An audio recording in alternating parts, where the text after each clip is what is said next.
With every movie, show, book, video game, and any work of fiction you could think of, there will inevitably be fan theories.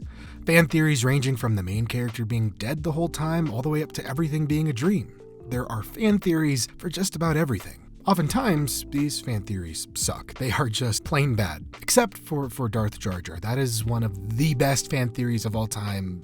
Don't fight me, it's true. These theories typically don't add anything to the source material and just serve to overcomplicate and/or overcompensate for a plot. But when a plot is already hurting and severely lacking in, well, everything, sometimes these fan theories serve to actually improve the story. Case in point, the Detective Comics Extended Universe, otherwise known as the DCEU. For those of you who are out of the loop, the DCEU was the poorly attempted cinematic universe developed by Warner Brothers in an attempt to capitalize on the characters from DC. From 2013 all the way up to 2023, we had what was known as the DCEU. However, after the countless acts of mismanagement and questionable creative choices, this universe basically collapsed in on itself, resulting in everything being scrapped and a rebooted universe called the DCU being made, beginning with Superman Legacy. Before you type it in the comments, yes, I know technically Blue Beetle is the first, but Legacy will be the first made under the new banner of this new studio. So technically, yes, Blue Beetle, but technically no Superman Legacy. During the time of the DCEU, there were countless fan theories being made, from Ben Affleck actually playing a version of Deathstroke, Christian Bale Batman actually existing in this universe, Lois Lane having telepathy, and the whole universe basically being a setup to become the Injustice universe. Needless to say, a lot of these theories were, shall we say, shit. However, that doesn't mean all of them were bad. In fact, I believe a small handful of these DCEU fan theories, if they turned out to be true, might have actually been enough to save the universe. Creatively speaking, of course. So today, I just want to compile a list of my favorite DCEU fan theories and weave them together in such a way in order to tell one cohesive story. Think of this video as a rewrite/pitch of the DCEU, where these fan theories were actually canon. We are completely embracing the Elseworlds aspect of this DCEU, so things are gonna get kinda weird and won't line up perfectly with their comic book counterparts. If you just go with me on this, I think you'll be pleasantly surprised. And for simplicity's sake, I'm only gonna include all Snyderverse films, that being everything from Man of Steel all the way up to Justice League. My reason is because at that time, there was a clear direction for the universe, and anything after Justice League was the narrative equivalent of throwing shit at a wall to see what stuck. After Snyder, there was barely a through line connecting these movies, and there wasn't even a big bad or end goal in mind. So for this video, we'll just stick with the Snyderverse movies. Also, just as a side note, because we're going to be covering a lot of older theories today, some of which are 10 plus years old, the actual source of these theories are a tad bit hard to find. I'll include the links to each source I found, but I don't know if they are the actual original. If I did include the wrong source, and if any of you are or know where the original source is, let me know in the comments so I can give proper credit where credit is due. Anyway, let's get started.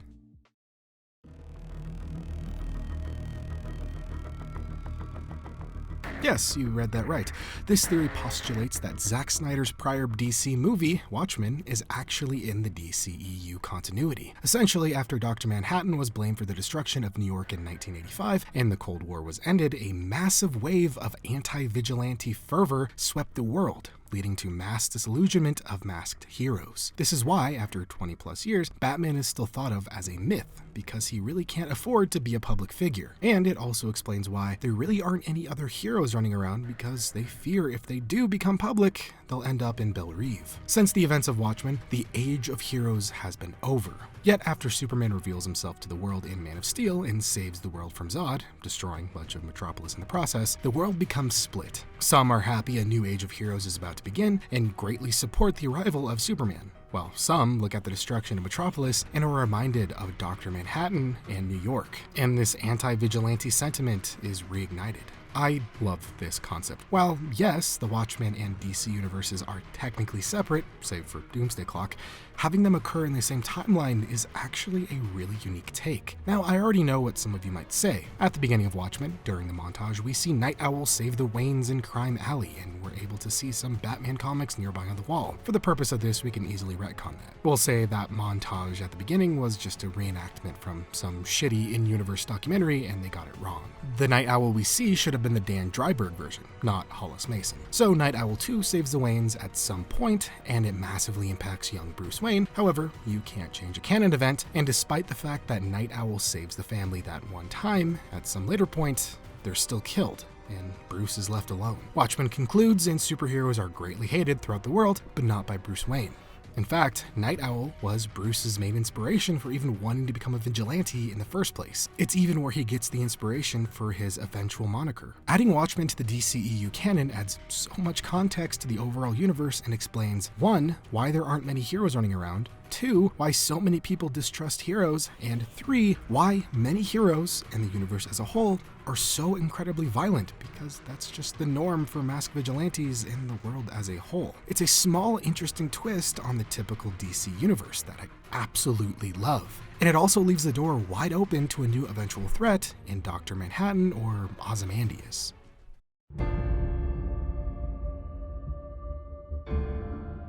During Man of Steel, when Clark is walking around the Kryptonian scout ship, he passes by a bunch of stasis pods with dozens of dead Kryptonians. Yet one pod is actually empty. In an interview with Deborah Snyder, she was asked if this hints at Supergirl. Snyder stated, "No, I'm not going to say anything, but it's a thing." So clearly it was supposed to have some kind of impact on the universe. Also, in case you didn't know, there already was technically a Supergirl in the DCEU prior to the Flash movie. She was introduced in a prequel comic and then swiftly forgotten about. So whoever was in that pod wasn't Supergirl. This theory speculates that instead of Supergirl, whoever left the pod did so many thousands of years ago when the shuttle first crashed on Earth, and that survivor was the progenitor of the Amazonians. Essentially, all the Amazonians are descendants of the ancient Kryptonians who landed on Earth thousands of years ago. The funny thing is this is actually kind of canon. Snyder actually confirmed that the Greek gods of the DCEU were actually the Kryptonians from the crashed scout ship. So that Wonder Woman's powers, anyway, you could sort of see where that's going, because, the whole thing of like whether or not magic and the gods, there's a version where like, okay, that's cool, I guess. But like, there's also the more sort of scientific kind of, you have like a mythology built up of like, where do gods come from? Like, what is that about, And so anyway, we had played around with that quite a bit. Yeah. And Ares was the one that caused the scout ship to crash. Yeah. And be in the ice. What? Yeah. He killed his crew. Yeah. Snyder is basically implying that there wasn't ever any real magic in the DCEU, and it all was some form of hyper-advanced technology, and Wonder Woman's powers come from being a distant descendant of the Kryptonians. This was obviously never set in stone, and is why there were no further hints at this concept. I think this concept has some merit though, but not in the way Snyder was proposing. I feel if the crashed Kryptonians were the ancestors of Amazonians rather than the gods, it would work much, much better. Let's say the colony of Kryptonians started reproducing with humans in order to keep their species alive. This caused a rift in the survivors and started a civil war of the pure Kryptonians versus the half-breeds. They all basically kill themselves, leaving a small handful of these half-breeds alive, and over many years, these half-breeds become what we know as Greek legends, like Perseus, Hercules, Achilles, and Helen. Their heroics then attracted the attention of the real Greek gods, causing them to stake their claim on Earth, and boom, we have gods and magic on Earth. Then we can lead into canon, where Ares eventually gets jealous and enslaves these half-breeds. There's this big war of the gods, they're freed, and Themyscira is created where these half-breeds, now known as Amazonians, run away to for safety. This also offers up a really interesting future villain situation because there are only women on Themyscira. So what happened to the men? What happened to the other Kryptonian half-breeds? They were either left behind, chose to stay behind, or were banished for some reason, but the mystery of the Sons of Themyscira would lead to some pretty interesting consequences for the Amazonians and be fantastic future villains. Bringing this back to Superman, this concept brings things pretty full circle in terms of the last Son of Krypton arc Clark is on. In this Kryptonian revelation, Clark builds a sisterly bond with not only Wonder Woman, but all of his distant cousins on Themyscira. This would be a very cathartic experience for Clark. It would be a nice little twist on the Amazonians' origin that links everything together in a nice little package that's not too groundbreaking for the universe as a whole, but really only impacts Clark's world in a massively positive light.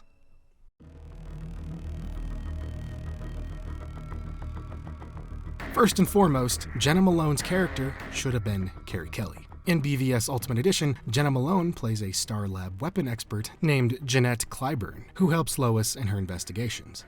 And that's it. She's just a throwaway character. Interestingly enough, though, when her casting was announced, people were quick to jump on the idea that she's playing the female version of Robin, named Carrie Kelly, since this film would be taking heavy inspirations from the comic she originated from, Frank Miller's Dark Knight Returns. However, like I said, she wasn't really anyone. Adding Carrie Kelly to this film, to me, would add a lot of depth and world building to this very lived-in world. I think the way to go about her character is to say she's still a Robin in training, and Bruce hasn't officially taken off her training wheels yet. She's still in her training and recon phase and is basically just keeping tabs on Lois Lane for Bruce. So potentially she could be acting as Lois's assistant, but in actuality, she's funneling info back to Bruce. She would basically act as a pseudo-antagonist towards Lois in the same way Bruce is to Clark. Bruce versus Clark, Carrie versus Lois, Bat Family versus Super Family. This would also work in the favor of Bruce's development. He's apprehensive about giving her the mantle of Robin because of the whole Jason Todd situation, which we'll get into soon. Yet, at the end of the movie, Bruce finally moves on and evolves, granting her the title of Robin.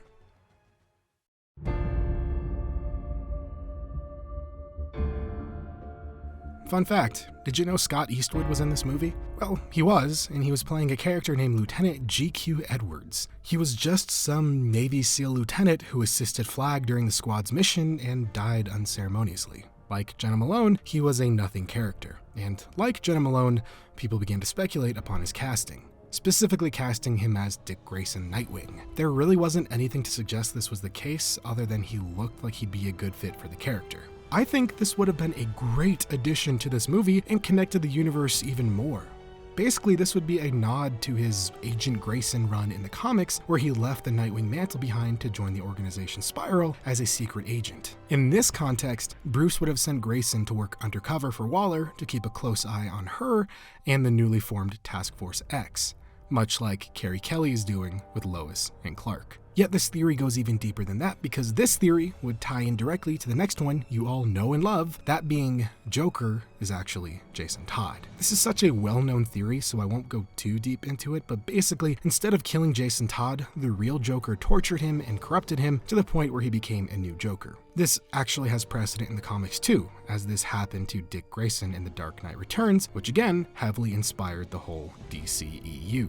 We already know most of this universe is based on that comic, so twisting it slightly and saying it was Jason Todd who was Jokerized instead of Grayson would work extremely well. Also, for simplicity's sake, let's just say Harley was in love with the Jason Joker, not the real Joker. Regardless, if Jason Todd was the Joker, it would explain why Batman kills everyone else but the Joker. This also leaves an opening down the line for the real Joker to come back in some capacity, coupled with a Jason redemption / Red Hood arc. This would explain why Undercover Grayson was on this mission in the first place. Bruce would want his best of the best on this mission. He knew Jason Joker would be in Midway City and worked his magic so Undercover Grayson would be present during Task Force X's first mission. He'd be keeping tabs on Waller, Task Force X, and Jason. This would basically be the B-plot of the movie. You can still have Enchantress be the big bad, with Joker just doing his thing on the side, occasionally crossing paths with Task Force X throughout the movie. Towards the end of the movie, Grayson would eventually split off and try to reason with Jason, failing. Jason Joker gets away, but not before Grayson notices a slight crack in his persona.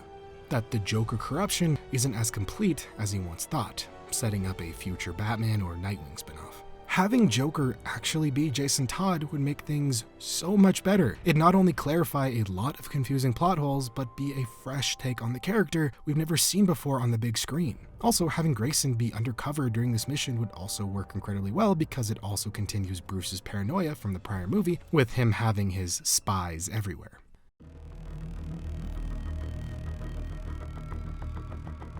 This is probably the most out there fan theory, so bear with me and let me explain. Steve Trevor is Hal Jordan.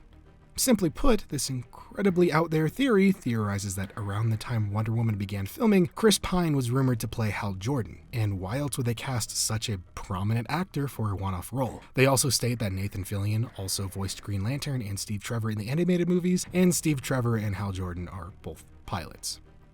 And that's it. Yes, I know it's incredibly out there, but remember, this is an Elseworld story we're trying to tell, so we're gonna go to some weird-ass places here. In my mind, this could actually be a really cool twist and could work very well if done right. Hal Jordan is an American spy working under the pseudonym of Steve Trevor during World War I. He learns of Themyscira, Wonder Woman's movie takes place, and at the end, he boards the plane and it blows up.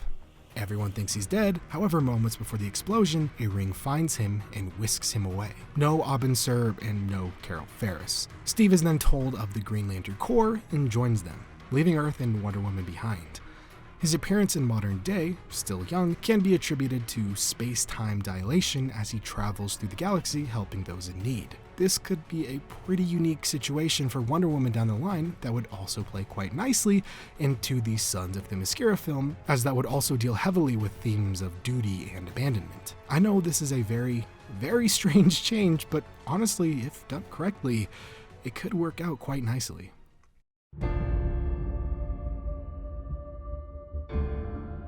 There aren't any real theories for Justice League, however this would be the culmination of everything we've just discussed. Steppenwolf would come to Earth for the Mother Boxes to impress Darkseid, and in response, we'd have a pretty similar movie. However, we'd have Nightwing and Robin waiting in the wings, helping Bruce bring the team together. As Steppenwolf is wreaking havoc on Earth, the Green Lanterns send Hal Jordan back home for the first time in over 100 years to assess the situation.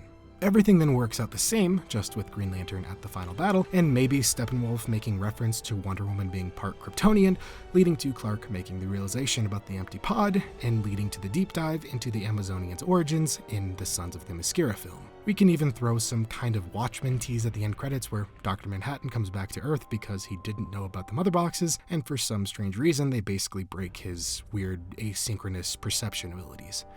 Who knows? These changes, despite being quite out there, could have at least told a new, fresh, and unique story. I firmly believe fan theories could have saved the DCEU. While yes, this is very strange for a DC cinematic universe, I genuinely think if they embraced some of these out there theories, it would have made for a very unique and honestly pretty cool take on these characters. Yes, it's not traditional, but I think that's what makes all this the more interesting.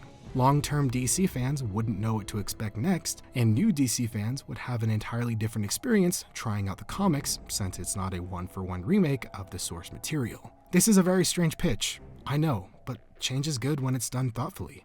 Change is good when it's done tastefully, and change is good when it's done right.